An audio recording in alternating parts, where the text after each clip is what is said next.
俄罗斯媒体分析 F-22、歼20、苏-57三款五代机的相同点和不同点。为何说中国人做了件没人干过的事？敬请关注本期军事热点。近日，俄罗斯媒体分析了 F-22、歼20与苏-57这三款战斗机的共同点和不同点。据俄罗斯媒体报道，目前三个国家的五代机之间最主要的区别就是数量和地位。美军的 F-22 战斗机是世界上第一款第五代战斗机，它于2011年就开始批量生产。然而那个时候，其他国家的第五代战斗机却处于研发和测试阶段。据公开资料显示，目前美国空军在接收了186架 F-22 战斗机之后，中国开始生产歼20战斗机。目前，中国至少建造出了50架歼20战斗机，而俄罗斯方面正在建造第一批苏-57战斗机。不久后，这批战斗机将会交付给俄罗斯的空军部队。此前，美军在开发 F-22 战斗机的时候，隐身性能是它的主要特点之一。但是，这一特点要求该战斗机的外观以及内部结构的某些特征不得不进行一些改变，因此 F-22 战斗机不得不更改一些参数。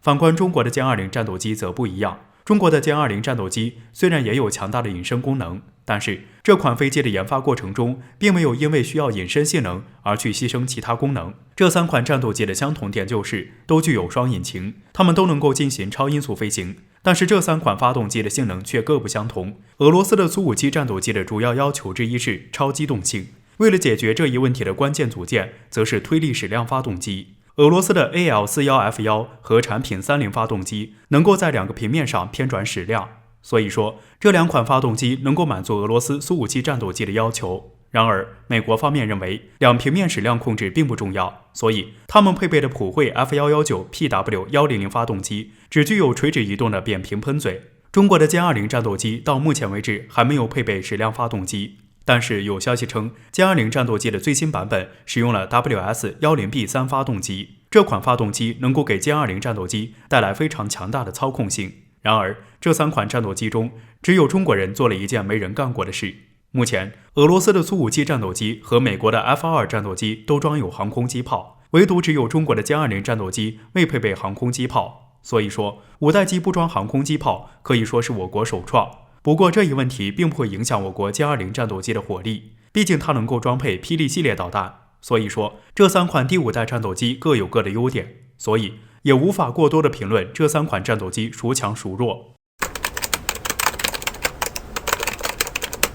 美军为何要在印太地区复活第一舰队？复活后，我国又该如何对抗？敬请关注本期军事热点。近一段时间，美军在亚太地区变得越来越嚣张，三番五次地做出危险举动。前不久，美国军方打算在印太地区与周边大国进行较量，并试图复活第一舰队。不得不说，如果美军真的在印太地区复活第一舰队的话，当地局势将会变得更加动荡。据了解，美军第一舰队的驻地拟定在新加坡，他们将以东南亚地区附近的海域和迪戈加西亚群岛附近的印度洋海域作为主要任务区。等到第一舰队建立完成后，他们在印太地区的影响力将会变得更大。美国之所以想将驻地拟定在新加坡，是因为当地正好处于马六甲海峡，同时又处于印度洋与太平洋的交界处，战略位置极佳，并且新加坡的樟宜海军基地刚好能够停泊包括10吨级航空母舰在内的大中型军舰。最为重要的是，这一地区是中国的交通要道，我国是世界上公认的第二大经济体，是一个工业制造大国，因此我国对石油的依赖非常严重。根据公开的资料显示，我国有1半以上的进口石油都要途经该地抵达我国，并且我国的很多商船进行对外贸易的话，也要经过该地区。如果说美军将这一交通要道切断的话，那么对于我国来说将会是一个非常大的打击。据分析，我国有3种方法对付美军的第一舰队。首先，我们可以持续扩充我国南海的海空力量。目前，我军实力最强的南海舰队将会陆续接收山东号航空母舰、075型两栖攻击舰、055型驱逐舰，但是我们依然要继续大力提高该舰队的实力，让其整体战斗力超越美军第一舰队。这样一来，我们就可以不惧美军第一舰队。其次，我们可以依靠我国空军部署的战略轰炸机，比如轰 6K、轰 6N 等轰炸机，让他们携带各种空对地导弹、空射弹道导弹以及反舰导弹等，在南海和印度洋的东北部形成火力威慑圈。这样一来，美军就不敢轻举妄动。最后，我们可以在当地岛礁建立起一套持久的侦察监控体系。我们可以通过坚实的 C4ISR 与反 C4ISR 能力，在当地建立起战术、战役和战略层面的信息优势，有了这一优势，我们同样也可以不惧美军第一舰队。五角大楼宣称中国海军15年后追上美国海军，美国此举寓意何为？宋忠平如此评价。敬请关注本期军事热点。近日，美国五角大楼方面提出了他们对我国海军的看法。据媒体报道，美国参谋首长联席会议主席在一次峰会上称，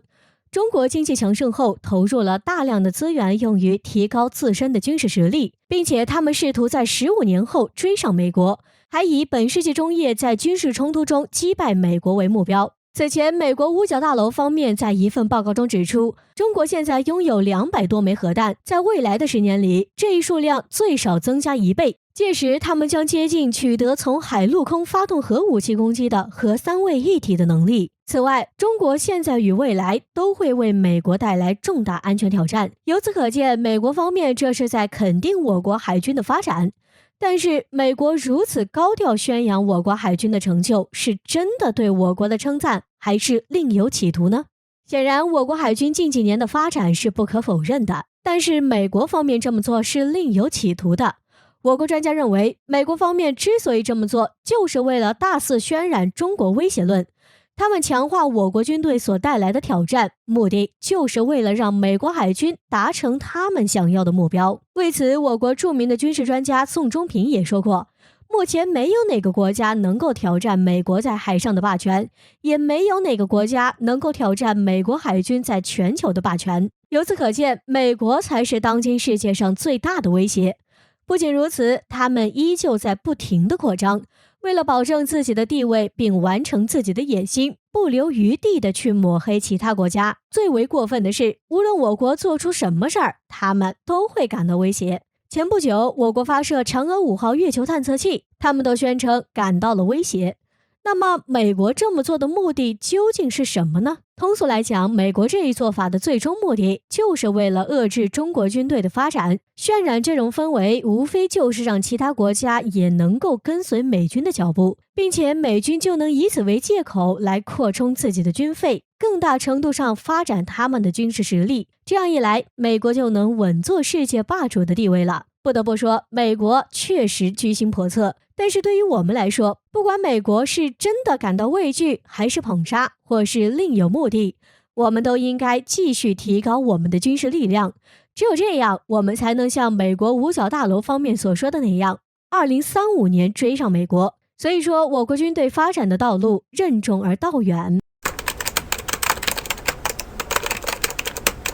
美国太空探索技术公司2020年打破纪录，超越俄罗斯联邦航天局。俄罗斯该如何改变现状？俄罗斯专家提到了中国。据俄罗斯媒体报道，虽然说美国新冠疫情非常严重，但是美国的太空探索技术公司仍然在2020年打破了纪录。前不久，太空探索技术公司发射了今年的第23枚火箭，猎鹰9号运载火箭成功将飞船送入预定轨道。那么，俄罗斯联邦航天局在今年的发射情况又如何呢？有公开消息表明，俄罗斯联邦航天局在今年进行了14次火箭发射任务，远不及美国太空探索技术公司。由此可见，俄罗斯联邦航天局在这一领域上已经被美国太空探索技术公司 SpaceX 打败了。为此，有人联想起了前不久俄罗斯做出的一项重大决定，并且他们认为俄罗斯做出这项决定或与美国太空探索技术公司有关。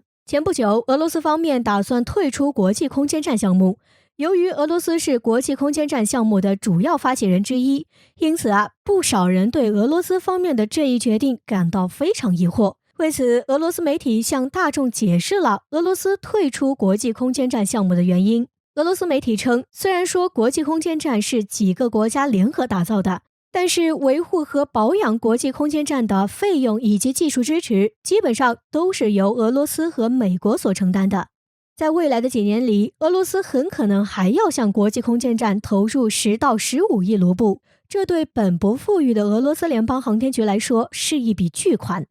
所以说，俄罗斯方面才想要退出国际空间站项目。除此之外，俄罗斯方面还打算建立一个属于自己的空间站。因此，俄罗斯方面才会选择退出国际空间站。由此可见，俄罗斯还是非常深谋远虑的。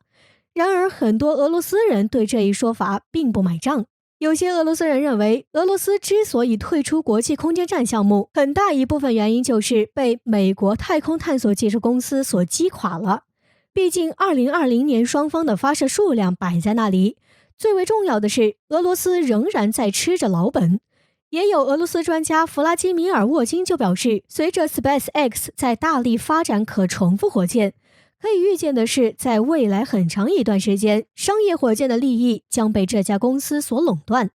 另一方面，俄罗斯航天局在太空领域中到现在基本上都没有出现过比较有意义的成就，或许将被 SpaceX 给击垮。此外，美国与欧洲对俄罗斯航天局进行制裁以及关键材料禁售，也是俄罗斯航天事业面临困境的重要原因。